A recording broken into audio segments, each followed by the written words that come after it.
Jagtial private విద్యాసంస్థల అధిక ఫీజుల వేధింపులు అరికట్టాలని కోరుతూ ప్రజావాణిలో జగిత్యాల జిల్లా కలెక్టర్కు వినతి పత్రాన్ని సమర్పించిన శివం ఓం ట్రస్ట్ చైర్మన్ గర్వందుల రమేష్, సభ్యులు జిల్లా జయశ్రీ, పల్లె గంగాధర్, బొమ్మన భాస్కర్.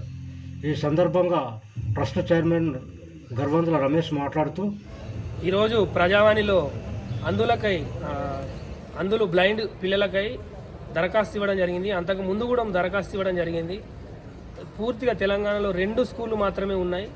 ఈ జగిత్యాల్లో స్కూలు ఇవ్వాలని మేము దరఖాస్తు ఇవ్వడం జరిగింది. వాళ్ళ అంధకార జీవితంలో వెలుగులు నింపాలి అధికారులని మేము రిక్వెస్ట్ చేయడం జరిగింది. అదేవిధంగా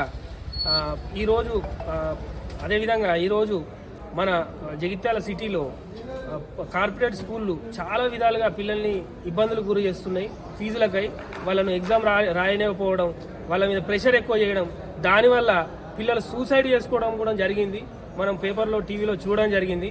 దీన్ని దృష్టిలో ఉంచుకొని వెంటనే వాటి పరిధిలో మీరు యాక్షన్ తీసుకోవాలని మా విన్నపం.